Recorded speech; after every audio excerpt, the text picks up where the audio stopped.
welcome to the Startup and Career Show, your destination for inspirational stories and real-life experiences of startup founders, corporate leaders, and authors. I'm your host, Rushabh, in conversation with a guest for today, Mr. Santhosh, a serial entrepreneur, founder and chairman of SciGenom Labs. After completing his education from IIM Calcutta in 87, Sam went on a startup journey by founding and exiting multiple companies in India and US. Based on his vast experience as an author, Sam provides 12 commandments for Indian entrepreneur in his new book and shares tons of practical insights, a must read for an entrepreneur. And we'll talk more on that as well. A very warm welcome, Sam. Glad to have you on the show today.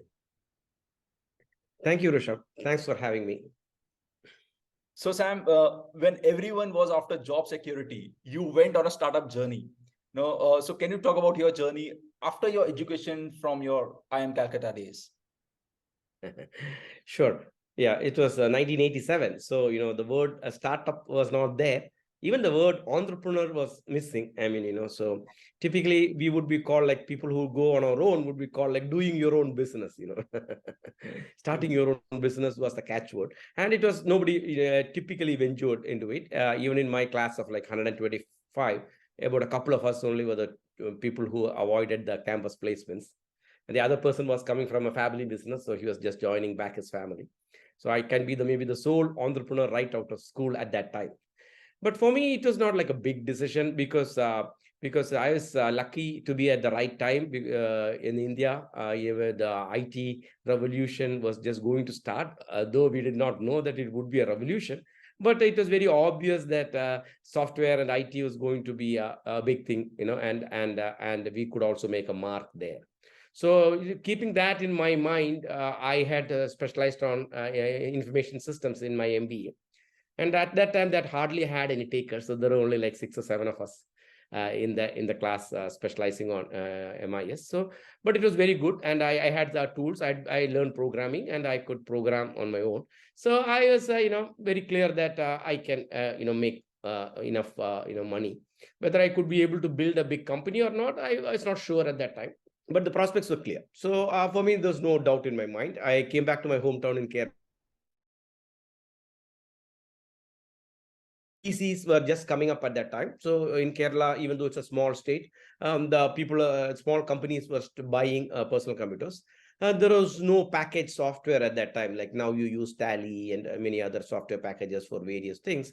But at that time, you just had like either you should program directly or you had some spreadsheets and small database programs like DBase and Fox Pro available, which you had to customize then to set up your application. So there are a lot of projects ready for me to come. So it was a good growth from there. Well, this is interesting, but Sam, you've founded companies, you've run for over a couple of decades, right? And that too at a time when software revolution happened, companies like Infosys, TCS, Wipro were becoming big players. So how did you manage to not only survive but grow your business? Yeah, now we look back, we just think of these guys as the big players. They definitely are big players, but only some of them were big players at that time. Infosys, if my memory is correct, started in 1982, and even in 1992 or 93 when they went public, they were hardly like 10 or 12 crores in revenue. So only 2 names were pretty big at that time: TCS and Wipro, and HCL had started becoming, but more as a hardware player. And the market was so big, right? So there's hardly any competition. And none of these companies, like when I started working in Kerala and South India, there's nobody even provided. I didn't really have any competition. And even when after that I moved to the US, also offshoring had not really become a big thing. I moved to my first project in the US was in 91 when I went out there, for an exhibition and tried to get customers. Still using my base in India. And it was not like difficult as we consider if you look back now. It was pretty easy, honestly. If you could program, and if you could do a good job, there are ample projects. But then whether you will be able to build it up into a big company, yes, there are many hurdles, especially because there's no VC funding in India in the 90s. So when I started my first big company, like big venture is California Software, which I started in 92. That came off my first visit to the US in 91. And my first customer, which is an oil company, became my partner because they also saw the opportunity, though they had nothing to do with software. they could do like what they saw what I could do to their MIS systems. And suddenly, they knew how well their business could grow if they had the right IT solutions to support them. So they got very excited, and they said like, hey, why don't we do this now on a larger scale? We will, we can also invest. And so once I got a big company support, because I had very little money of my own, I am like a first generation entrepreneur. We started California Software, and and they became like partners, and they gave the initial funding. So at that time I never went into the fundraising mode, because they were my partner customer initially, first big customer, sort of typically what we call an anchor customer, and then you get their support in building the company. And so then I went public actually a little early in the life cycle in India, because that was a little more easier to raise the next level of funding in India at that time. Though looking back, it may not have been a that wise decision too, because typically I think companies should not go public very early. But we did anyway, so that had its pros and cons, part of the learning. So the next 15 years from 92 onwards was running and building and running California Software. Wow, that's amazing, Sam, because you stepped up into US in 91 and you formed a company in 92, right? Because many people who go to US, they search for jobs and all of that, right? So you've made some interesting decisions in your life in that sense, if I were to say. Yes, I mean, going for a job like never rose in my mind at all anytime during my life, because especially when I had one skill in hand, like programming, I could program. So, though I say I started this companies and build it up, first 3-4 years, I would be actually sitting in front of the computer and doing coding, right? So I knew I can always earn money. I mean, livelihood was not a big challenge. Then I was made another very calculated decision that is more on the personal side. So I made sure that my wife wouldn't join me and would not be a part of the business. So she is also an engineer like me, but she was a civil engineer. So I made sure I helped her to make sure that she did her master's, and also then got a separate job, which would be completely different from me. So that is why, in fact, I add it as one of my commandments in my book. Don't bring your spouse into your first startup. That creates a lot of problems and tension also, and worries also if something goes wrong. So if your spouse is working, I mean, it need not be the wife. The wife can be the entrepreneur, and the husband can be doesn't matter. But if one person is getting a separate stream of income, and that also, the job has its own benefits, right? So by being an entrepreneur, I never look down on a job. A job is a good thing to have. Job gives its own value. And so one of us were working, one of us so it made a good sense, and you get a lot more benefits from that approach. Absolutely. But Sam, you continued in the software industry for over 2 decades, right? And what led you to start up SciGenom Labs? Because that's a completely different field, so to speak, and that too, you started off pretty late, right? I mean, in your 40s. So can you talk about the different companies which have also been spun off from SciGenom Labs? So how have you approached towards building this particular organization specifically?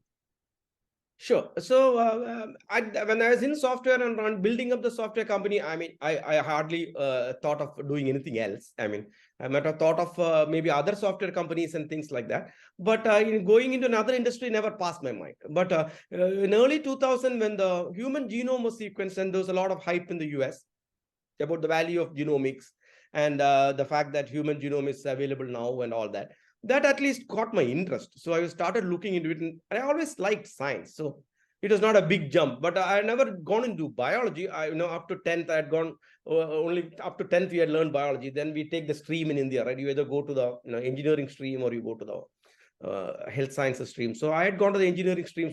But I'd always kept in touch with physics. I mean, I loved physics. And so I would keep reading all the new books that came out of in physics area.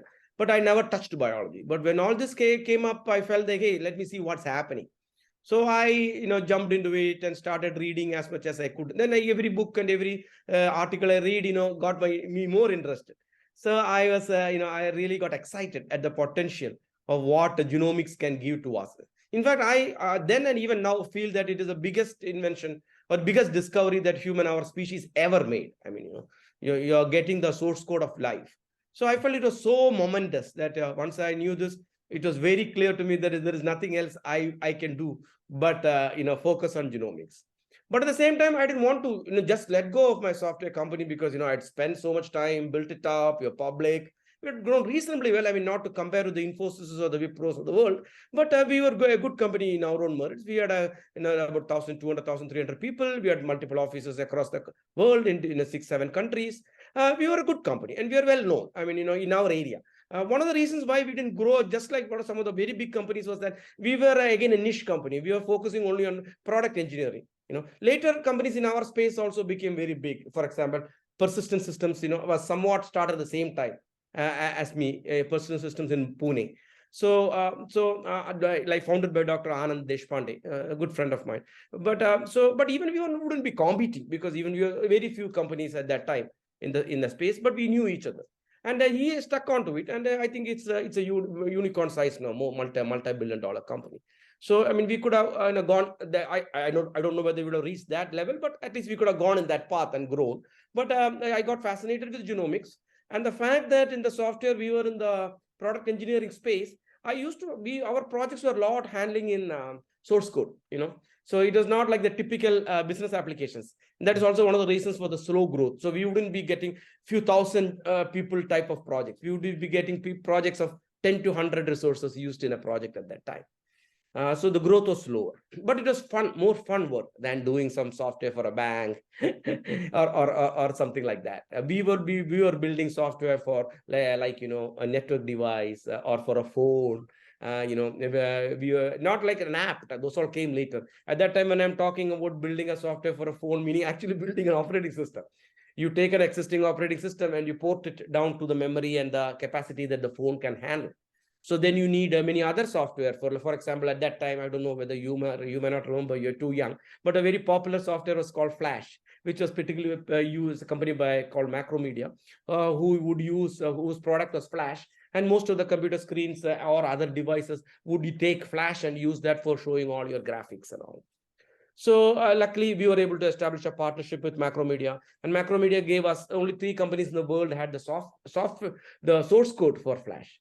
So that was given to us as a license. And so if you are tomorrow coming up with a new device which had a screen and you wanted to show graphics, many graphic displays, you would need Flash. And you can't just take Flash. You need somebody to work on the source code and make it with whatever you wanted to display in. So there is a good like that. I'm just giving you an example. So why I was trying to bring that is that, or trying to say with that is that, so I just knew the power of source code. So in the program, if you get the source code, that you can do anything with it. You can make it, whatever is possible, you can do with it. Complete power you have. So I could suddenly see the analogy of that with the genome of the source code of life.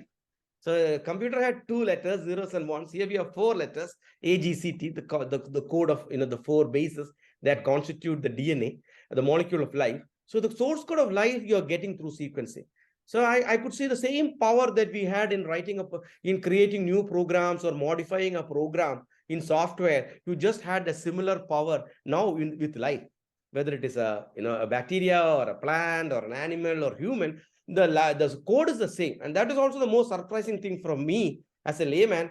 Coming into it, I was like amazed that it was only one code. I mean, in computers we have many code like Java or C or whatever, but finally translates to only the code that the computer understands, 0 and 1. But you could program in different languages. While for life, this only you had to go to that 4 letters and do whatever changes or whatever you could understand from that code. So getting access to the code finally was I would say the most important thing that could happen, right, to any species.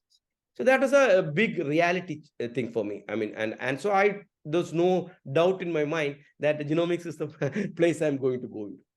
Wow. Then the question of why SciGenom Labs and why in India, and the model that I chose to incubate and spin off is a little more strange, because that I wouldn't really advise people to do. But at that time, the timing was good for me to do that play, because when I decided to move out of the software and I got out of the software, I had some money. So I didn't need investors to make the play. And I could sort of decide. In fact, I call that, your second innings. In the book also, I say that you can make an exit and then it is a little easier for you to do the next play. I had some credibility, though it's not very well known. At least people would recognize what I have done. So there is some credibility. Though I do not have the credibility for that in the life sciences or genomics world. But still, I could have a base to start off with. Then I had some money, so I didn't have to go for funding. So I could be a little more really open thinking about what is the model that I want to follow and what the play that I want to make. So two decisions I made very consciously. One was that I decided that I'm going to make the genomics play in India. Because I felt that genomics, a lot of people are doing the US, but nobody had started doing anything in India. And the problems I felt India had were much more bigger. And so the value impact in India would be bigger from what I could do. So that was one reason for doing in India. Secondly, I was again amazed of the potential of the genomic source code and the ability to sequence. I mean, we get the code by being able to sequence the DNA. So that I felt like, hey, now this is not like a one company play. This is this skill, if I can really master of sequencing and analyzing the genome, I get an opportunity to make multiple companies.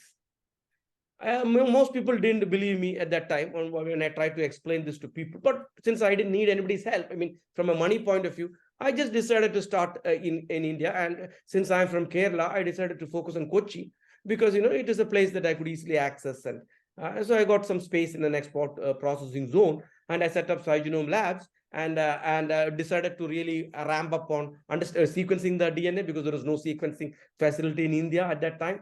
So my company was the first sequencing company, DNA sequencing company in India. So we had to import the equipment. We had to get some people from the US.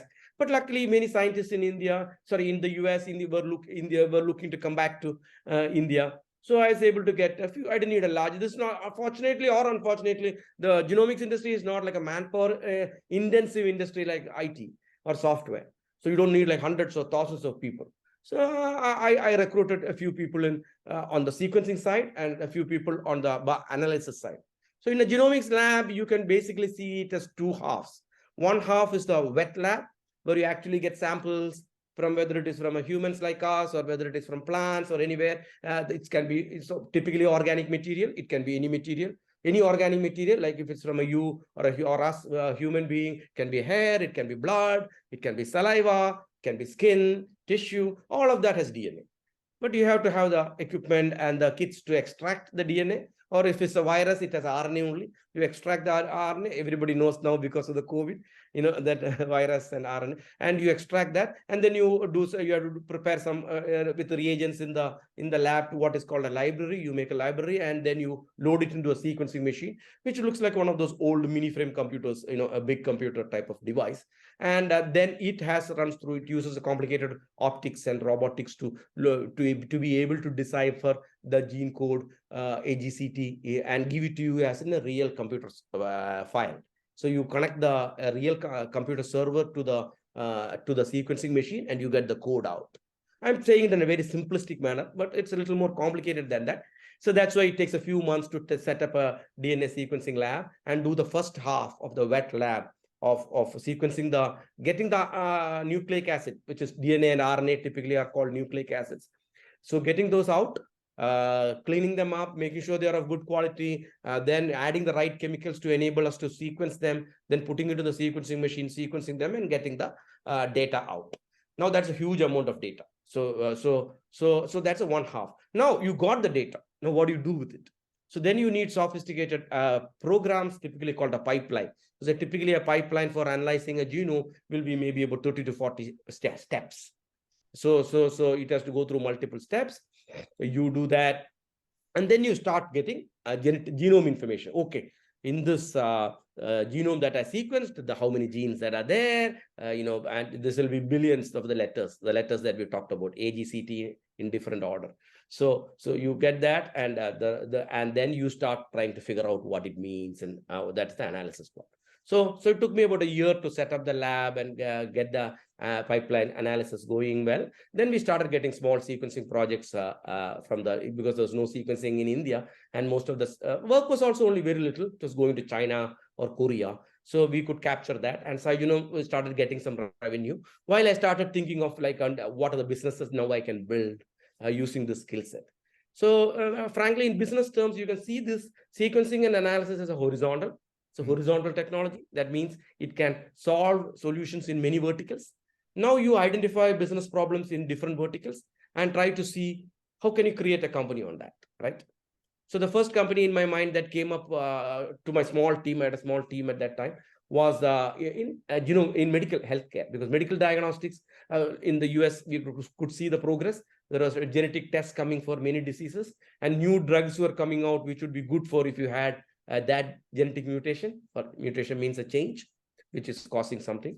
So we started developing some tests, and I called the unit as a division MedGenome. So that was my first company. I didn't form it as a company initially. For the first 3 years, I just used it as a division, or kept it as a division in SciGenom, and started building up these tests. While SciGenom was bringing in some revenue through general sequencing services to anybody, any labs in India. Nobody had started doing medical sequencing, but we would get sequencing from other labs, mostly government labs, which are doing in plants, animals, and microbes and all that. So some revenue came in through that, and skill sets also continued to build while I created MedGenome. Then subsequently, I created for other companies, because MedGenome, like after 3 years, it became reasonably clear, the business model. So then I spun it off. At the spinning off time, I brought in other investors, and MedGenome became a separate company. The group that was working for MedGenome moved along as a core team of MedGenome with stock options and all that. And I set that as a new company in Bangalore. So that was how MedGenome. Then MedGenome grew very well, and now it's the biggest, medical diagnostics genome sequencing company in India, doing very well. Other companies also came up after that. We can talk about that later. Wow, this is amazing, Sam. The reason why I'm saying is because you've spent over 2 decades in software, then you learned a new skill, so to speak, right? You upgraded yourself and got into genomics. And from there, you essentially became an incubator, so to speak, right? Where you actually incubated so many different companies, and everybody. But in that phase, for the next 10 years, all the incubated companies were like companies incubated by me, in the sense that I didn't, it was not an incubator for others to come in and that. So that was the model. It's a little different from the incubators that we see now, what people are familiar with. True. But basically you're right. But one more thing people forget, or many people when I talk to, it is not easy. So it's not easy to make that jump to a field that you are a novice. But there are two advantages, especially when it's a second innings. Now, I don't really need to become an expert. In software, when I started off, I don't say I'm an expert, but I was a contributor. Like I could sit and, like I said, write programs. Now, when I started off genomics, however much I studied, there's no way I can go into a lab and start doing this, either the wet lab work or go into the band. Though I know software, there's no way. I'm very outdated. I can't go into the dry lab and look at the data and start writing programs and all that. I'm too old and too late for that. But I could do enough study on the general science, but it took me nearly 5 years. So 5 years of while I was running the California software, all my free time I dedicated into learning as much as I could. And that is an environment, unfortunately, in the US. India is still lacking, but US is very easy. There are a lot of evening courses. Like I could go to Berkeley, I could go to MIT, I could go to, so the top institutions that are there in the US also has parallel classes, like evening classes. So University of Berkeley has evening classes in many locations. So you don't really even have to go up to Berkeley, because, so which might be like, most for me, like it would have been in a 1 hour drive. But 15 minutes away, there is a place that they were conducting evening classes. So I could take like cell biology. I could take classes in, different things. And since I'm not going for a job or anything, the degree or I don't need, right? I just need to get those courses done and get a formal understanding. Because especially when you're going into a new area in science, books you read are always valuable, but you won't get a firm understanding of the science unless you go to school. School learning is still very important, right? So you need to sit in the classes. You need to get to the fundamentals straight, and you need to get that. Then only you can build the other things on top of that. So then in parallel, I could continue reading. Then I would go to as many conferences as I could. And then the biggest advantage, in addition to all of this, was the fact that there are very good Indian scientists abroad, right? I can't emphasize that enough, because that is the most important part. And they are in different positions. So I could get very good people who are like also very anxious to do something in India. So it is not like they are doing a favor. They think we are doing them a favor by giving them a chance to come to India, give talks in many places, work with scientists that we have. And many of the scientists that I worked with at that time who are helping me build this, even invited my initial employees to go there, spend a week, 2 weeks in their labs, learn. And so that way we got access. So we got correct advice and help, guidance from experts in the field. And then we got opportunity to train our people there. Then we got opportunity to work with them in joint research projects. And here again, it's a two-way thing. They're getting a chance also to publish from Indian genomic data. Indian genomic data was seldom available before that. So suddenly now we are giving them access to Indian genomic data. And Indian genomic data is very valuable because of our history and our large population. So it's a win-win for everybody. But the fact that Indians are there at very good positions, the best in the world in many different institutions, especially in the US, but also in Australia, UK, and all that, is a tremendous value.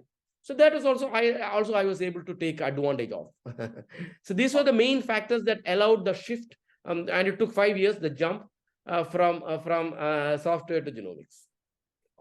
One has to really understand that. Otherwise, you suddenly make a jump into something.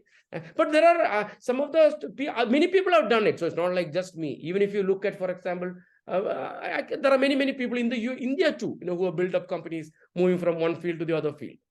But I'm just saying it takes effort. It takes time. Absolutely. The most important part is you need to unlearn certain things, then learn new things. That is also very important, right? And you do speak this in the book as well. But on that note, coming to the book specifically that you've written, and I wanted to ask you, why have you written specifically for an Indian entrepreneur? Because you do mention about Indian culture and psyche. So do you think that plays a role, when it comes to Indian entrepreneur? Oh, absolutely. And the learning was more in my first innings in the software industry, because that was the time when I was in the second part of the software industry, innings. I had acquired also many companies, small companies across the world. So about 8 acquisitions I did. So in the 8 acquisitions I did, an acquisition, it takes time, and you have to look at many companies till you find something which both people are happy with. So I must have looked at over 100 companies, different countries. US, India mainly, but also UK, Japan, Australia, China. So it was very coincidentally, I started seeing a pattern, on how Indians behave. So if the company is by an Indian founder, irrespective of where the company is, I could see some pattern, and that was struck me as very interesting. And I always been a fan of history, especially Indian history. So I've always learned, kept reading about Indian history. And then I could relate many of these behavioral patterns to the psyche, the Indian psyche that all of us are carrying. And I could also see that it's lasting typically only for one generation. So if the person of Indian origin, if it has grown up in the, let us say, US culture, he retains only a very small part of the Indian psyche. He does retain some small part. But if he's a first generation Indian entrepreneur, he whatever outward sophistication he has, he might wear he's an Indian at heart. And whether he knows or not, he makes many decisions based on that without knowing. So that was a learning or insight I got in my experience. So that is what I felt. It has been in the back of my mind for a long time that I should try to explain that to myself and to others who are interested. So that is why I have thought when I came up with the book that I wanted to really make it focused on the Indian entrepreneur. And that's why in the book, I'm not trying to tell you how to build a business, or it's not a self-help book. There are innumerable books available for making your business plan, making your fundraising or your marketing strategy or whatever. I am no guru in all that. But I felt that this was an aspect that has not been touched upon. And I knew the market of my book might go down, because in the title itself, I say for the Indian entrepreneur. So why should somebody else read it? It can be the thought. But honestly, the book is good for any businessman, or even like I cover a lot of science too. And but the book, the most benefit is for the Indian entrepreneur, and that too for the first time Indian entrepreneur, because many of the mistakes we all commit, and most of that in the book I have committed too. so it is a way to pass on the learnings and the mistakes, the learnings from the mistakes we have committed. So that is why I framed it in that way. Then another reason for the Indian entrepreneur is that India is, I think, the biggest opportunity in the whole world now. I mean, US is not the land of opportunities any longer. India is the land of opportunities. And Indians should take the maximum benefit of that, right? So we are poised in a very nice time in history where India is becoming maybe the third largest economy in the world soon, and also a big power, and does not have the problems of China and neither some of the other problems that US has. So India is a very positioned in a very unique manner. manner. So that is what I cover in the introduction. But at the same time, the whole rules of the game, or the current game, whether it is business or whether it is entrepreneurship, has all been laid by the Western world. So that is something we have to, maybe you might be agree with the Western world, the rules, or you may not, but irrespective of that, the guidelines are being laid by them. So we are playing in those waters. So we have to be very well aware that the dissonance that it causes with the value systems that we have been knowingly or unknowingly brought up in, right? So it's easy to not only make mistakes, it is easy for other people to take advantage of the Indian entrepreneur, whether it is a venture capitalist or whether it is an angel investor or whether it is other partners or collaborators. So those are the things that I wanted to really highlight. Then I always like humor, so that's why I just commandments. I mean, it's just a joke. I mean, they're not really commandments, but they are like just common sense. And I put it in an order of how typically somebody would go from a startup to an exit, right? And in that pattern, and focused it on our psyche, on what are the mistakes that we typically tend to make. And there are, at the same time, there are a lot of strengths we have. So I highlight that too, but that is not immediately of that priority, right? Our priorities look at like what are the mistakes that we might make. Absolutely, Sam. But as you mentioned, right, you're a firm believer in India's growth potential, and no doubt we are growing pretty well. But you make an interesting observation in the book, and you say that the way India actually took up with the software world, right, when the opportunity was there, next opportunity is coming through the upcoming Biowave. So can you talk about in detail what are these opportunities that India can grab upon? Yeah, it's a big question. So I will try to put up the main points. So I coined the word biowave because people are already talking about the bio revolution. So the fact that India is going to be a big growing economy, I don't think there's any big argument, and it's not like a big insight from me. Many people are very well aware of that, and it's more like a linear prediction. So something has to really go bad unexpectedly or unfortunately for us not to make that, we'll grow well. So that is taken there, and software has been a big thing for us, IT and many other fields also now. But as I highlight in the book, the world and us, all of us, are facing many challenges because of the growth that happened to our species due to the industrial revolution. So we were a very small number, maybe 100 years back. We have grown 10 times, right? And still continuing to grow. And our lifestyle has also changed. So we consume a lot. We produce so much toxic material, plastics too, our fertilizers, runoffs, and all that. So that has polluted the world very badly. Now, you might have your own opinion about global warming's effects or this thing, but I don't want to get into all those arguments. But nobody can deny that we are at a worse position, in a environmental way than we were 100 years back, right? And that is hurting us. New diseases, many problems. It is causing us. So that, but at the same time, now we are not going to cut out on flights or cell phone use or computers. They are all giving us a lot of benefits. So we will have to grow using those. So the biology is the only solution to, as far as we know now, to come up with alternate ways of industrialization, the next wave of the industry that can overcome many of the problems that came up with the last few waves of industrialization.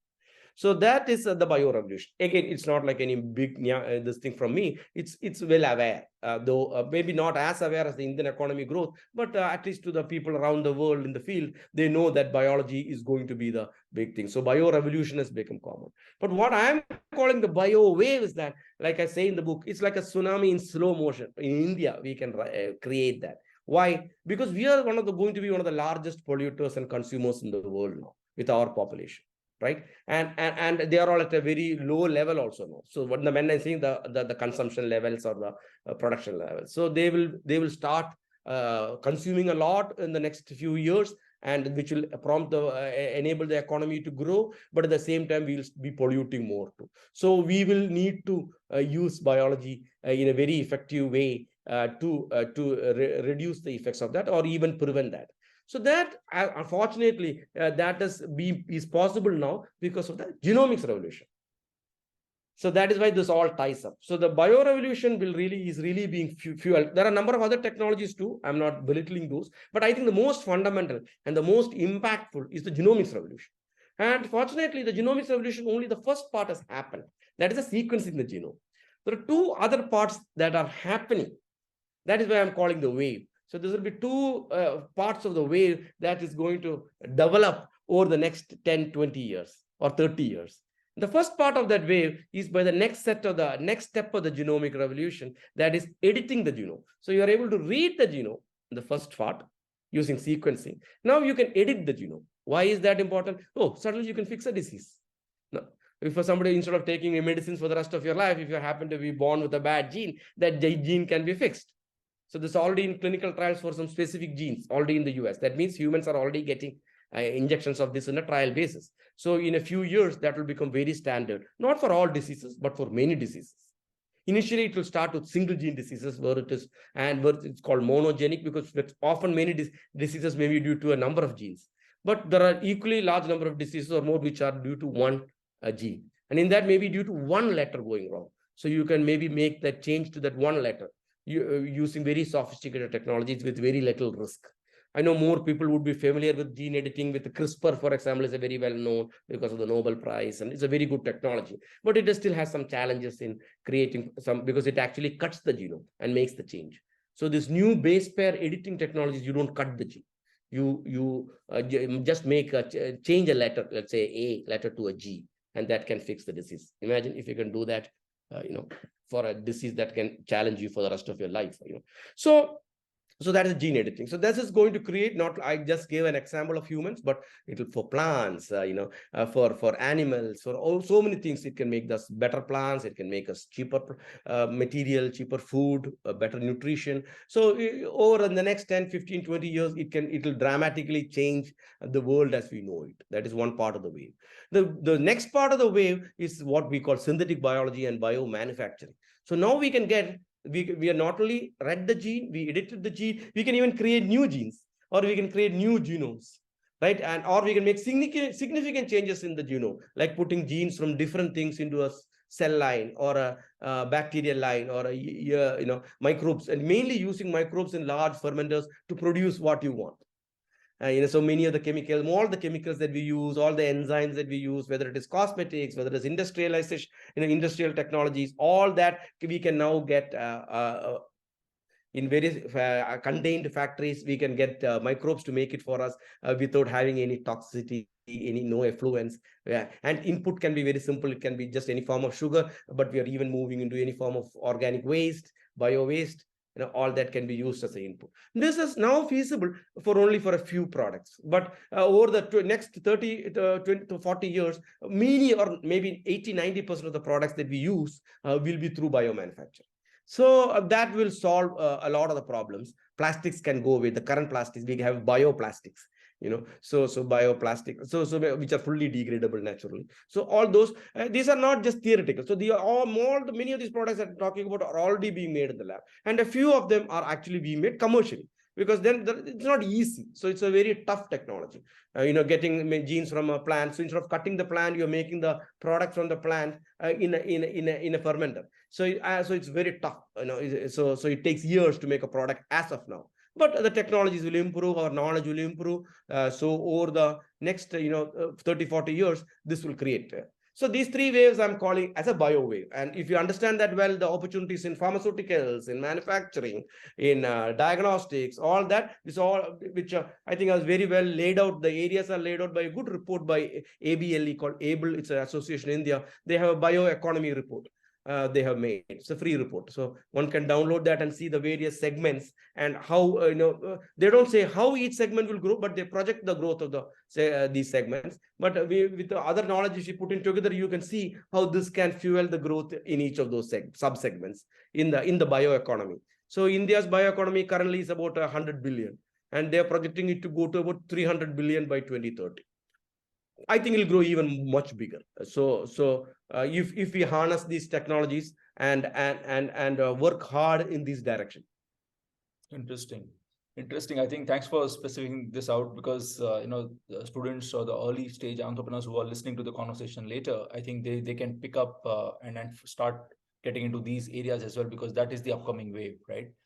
Moving on, Sam, in the book you specifically talk about there are 4 types of entrepreneur.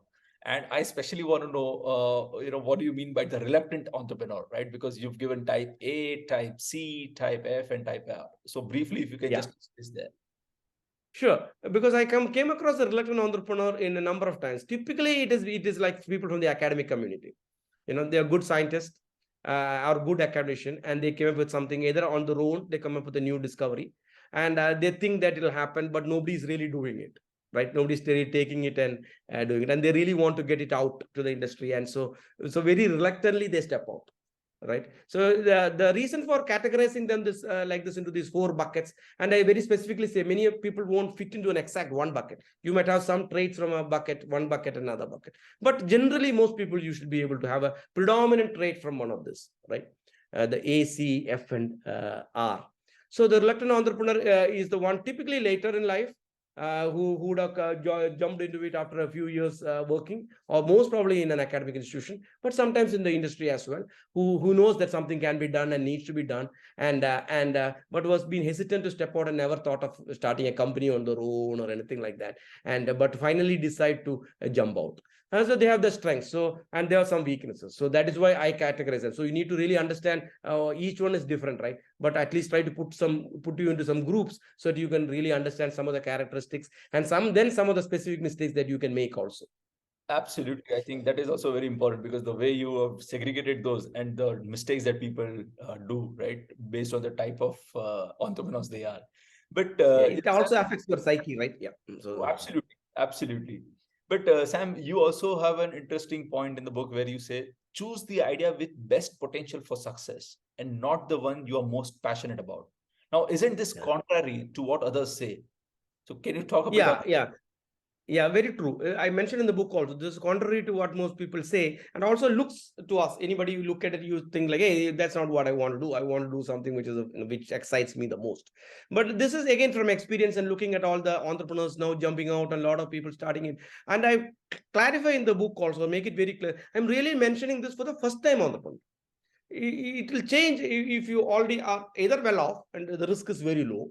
Secondly, if you already done one or two companies and an exit, then you can really go for the one that you're more passionate about. But if it's a first time effort, first time stint that you're doing in as an entrepreneur, I think the success is so important to you. It can kill you. Not only kill you, the problem is that in India especially, you don't get out of a failed unit very quickly. The time it needs to close the company, all the liabilities that you'll accumulate during the journey, all that can't be wished away. So it takes time. There's no simple bankruptcy like the way you can do it in the US and finish off everything in a month, and you're out of it. But here you can't do that. So the first thing, you have to make your best shot, best attempt. Something might look very passionate. For example, I'm talking about, let us say, faraway idea like, okay, how can you eradicate one genetic disease, or how can you help maybe millions of people in one, or some of those, but maybe very futuristic and will take a lot of time. And you may be very passionate about it. Same thing like you mentioned about history. I mean, you're very passionate about history, but when you're a kid, but you have to be practical, right? If you had gone for history at that time, I mean, very difficult, very, very low chance you'll be where you are now. But that can be attempted later. I mean, you can go and study history after you have made yourself comfortable in life. So similarly, that is what I really want to drive through by the saying, like, look at as a first time entrepreneur, look at the opportunity and make sure that the opportunity is the one that has the maximum potential. Passion can come later. Absolutely. And these are very practical insights, Sam, because what you said is right. I mean, entrepreneurship is not an easy thing in that sense, right? I mean, it takes complete attention, and yes, Indian mindset is still evolving, not that evolved where they start accepting failure easily, right? I mean, we are still. Yeah. And it's not just their fault. It's the way the society don't let you go away, True, true. So you at society, meaning the rules or the written rules, unwritten rules, all that is there, right? Suddenly, like, okay, well, money the company owes to somebody may suddenly will be treated as your personal loan. The other guy, the vendor will come and say like, no, you have to pay me back, right? So that is how it is done. Business is done often. So you can't say, oh no, my company is bankrupt. The guy will catch you and say like, no, better pay. Absolutely. I don't care whether your company is bankrupt or not. They'll sit in front of your house, right? Yeah. So, Sam, even in fact, you talk about setting up the right team as well, which is very important. And since you've started off many companies and all of that, so you would have built teams on a multiple occasion. So, can you show some way how about getting the right team in place in the first place for a first-time entrepreneur? Yeah, it's always the toughest for the first-time entrepreneur, and especially if he's the A category, right? So he's young, is this ambitious type of guy, but very little background, very little credibility. So how do you attract people? It becomes very difficult, right? So you are forced to limit yourself into getting maybe first good employees. Even then, that also credibility might be tough. Let us say you are a 25-year-old guy starting a company. It may be very difficult to hire a 35-year-old or 40-year-old guy who may know a lot, but he will not come and join your company. So I explained in the book number of ways by which you can create your advisory teams. You can get your angel investors or other people to like that to come in and help you either find co-founders or senior employees. I often have been able to get employees because the early phases when I was building companies, typically there are very few people who would be willing to come in and as a co-founder. Now it is a big craze. Now many employees keep asking me, can I put as a co-founder? In my LinkedIn profile, people, even sometimes investors jump in and claim to be co-founders or for founders, because now it's a good thing to say. But till maybe 5 years back, many people would be reluctant. They don't care whether you are a co-founder or they want a job, right? And they want to go to a place where they know the paycheck will come. So if it's a startup and if it is not really the young guy, you might get some other younger guys like his classmates or friends and all that, which is okay. But the problem is that most of them will be of the same mold and the same experience, and they won't be able to bring in the different skill sets that a company needs. But typically, if you look at it, most of the startups by youngsters will be their classmates, and nothing wrong with that, friends and classmates. I talk about Alexander and his companions, Alexander the Great. So there are, but ideally it is better to get people with different skill sets who can add, like somebody will have to concentrate on sales, somebody will have to concentrate on the operations, somebody. Most of the startups recently in the last maybe 5-6 years in India has been in the IT field. People could just step up and learn, right? Because one guy will say he has no experience in sales, but one of the founders will say no, I like sales, so I will focus on sales and more, which is okay. So those are the ways that they sort of compensate for. But I would suggest that as you go into science and all that, it becomes difficult. You can't, like I said, I can't go in and learn how to run a lab. So your co-founders or key employees, if you're finding it difficult to attract who buys into your idea and join you, many people will come for a job. And say if the company starts small and they're reluctant to come join you, you can work out various arrangements. You can either begin them as a consultant initially, then they become comfortable, they switch to an employee. Or another way is that you can use your board and other members in your team, advisors, and use them to provide the credibility and the comfort. I will have them interview, talk to them, to the prospective employee. So I have been initially managed most of my initial companies like that. Recruit the employee, good guys. They're easier to get as employees than as co-founders. Then enable them. You also get a chance to now see how good they are and how good they are, not only in the work that they do, but in other things like understanding the business and stepping up for a higher role. And then you're normally able to get a few of them to step up, and you can treat them as co-founders. Then they will also never leave with the company. So it is a win-win. You give them some stock, you give them better roles, you give them better acknowledgement and credibility and value, and so then they feel it is their company. So I seldom have had attrition in any of my companies, at least of the top maybe first 15-20 people. So if you look at any of my companies, you will see that they're all. I may have moved out, but they are there. Oh, this is commendable, Sam. Yeah, no, that's the best way to work, right? And so they become passionate. Even if you go back to my software company and look at it, I have not looked at it recently, but most of the top 35-40 people who helped me build the company would be there and doing a good job. Amazing. And Sam, you also talk about having the CFO at an early stage. What is the ideal time a startup needs to have a full-time CFO, so to speak? Yeah. So this I brought out because typically you would never see this in a book or in anywhere, and even in the US, and it's not relevant because typically in a US, even if a startup, there will be at least a part-time CFO, or even one of the founders would be a financial person. So because everybody, they know that, like I said, the rules and the setup that the Western world has put up for us, if you don't have that, you are at a big disadvantage. That said, it's very difficult for a small company initially to go and get a CFO. First of all, in India, not many good CFOs are available because you get finance managers, but you don't get a CFO. Secondly, they'll be very costly for you. But I'm just pointing it out that it is an important function. And the earlier that you are able to get in your company, the better you are off. You set the right processes, read the financial systems, a right way of many things I explained. Too much to talk here now, but it becomes a very critical thing. And I will come up with some shortcuts. I explain how you can manage if you're not able to hire a CFO initially, but still you get the most of the benefits of having a CFO. Absolutely. Absolutely. Sam, in fact, on the next question, you've also spoken about founders getting diluted too quickly, right? Can you share those a bit on that as well? How can the founder hold on to the founder's equity? Yeah. So that is one of the biggest challenges a founder will face, a founder or set of founders will face, and they're practically on their own in that, right? Because all your other people, let us say the VC or the angel investors come in, you're aligned in many of the other things, building the company, all that, getting good people to join. But suddenly when it comes to your stake and protecting yourself and your risk, you are on your own, right? So there's nobody to guide you. And that is where also the Indian is such a big disadvantage. What are we taught? I mean, money is not that important. You shouldn't be greedy. You have to sacrifice. All that is all nice things, right? All that is very well good things. But for a company, you are starting. You are taking a lot of risk. You are like sacrificing a lot of time and energy, your family, because none of this is easy. So this is not like a job, right? So it becomes like a 24/7 type of thing in your brain, in your time that you spend. You're completely always working on. So it takes a lot of effort.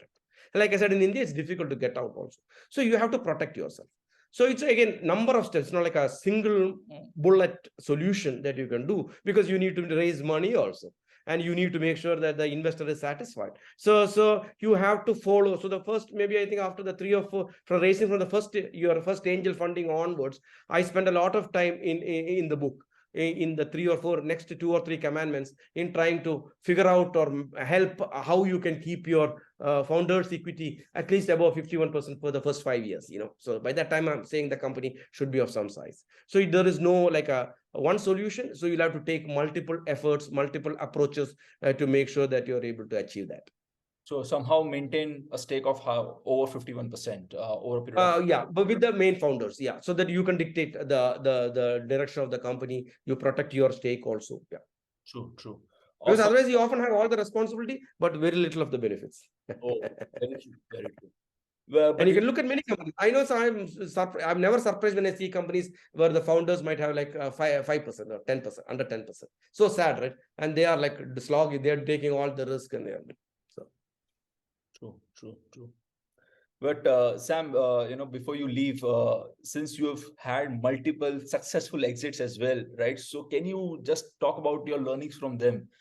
Any specific strategies that you deployed for having successful exits as well? Because you are very clear in the beginning where you say that a founder needs to have a very clear roadmap, and also that exit as a potential, solution. Yeah, for the first time entrepreneur, I think that is very key, right? Unless you're going to build a family business or whatever, that's nothing wrong in that. Or some people like a boutique business. Most probably it comes out of part failure or a mediocrity, where then you decide to like, no, I'm making some money. This can satisfy my lifestyle. I just want to go with that. That is all perfectly fine. But if I'd say the exit is very, very critical if you're taking outside investment, because the investors have to also have a way out, no?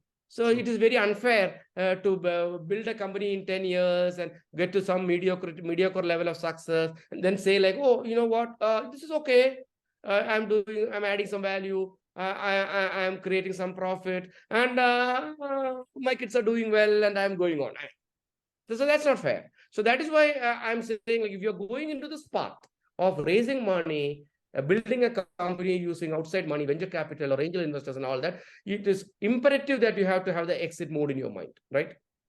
Otherwise, how do they, even if you don't fully exit the company, that model for the exit has to be there. So at least they can at least exit at the right time. True. True. Right. So it is never fair, I think, to keep an investor for more than 8 to 10 years. It's completely unfair. Right. Ideally, in 5 to 6 years, you should be able to. And most of the funds also, it's not their money, right? They have raised money from other investors. And so my fund life cycle is only maybe 7 years max, maybe 5 years, 7 years. So they have to also return money to their investors. So you have to have that thought in your mind. Now, that doesn't mean you exit. Often you can enable for others to exit. But the model for exit has to be there. And the thought has to be there. So that leads to then creating the value that people will understand and appreciate. Right. So, and then looking at many ways of exit or potential exit.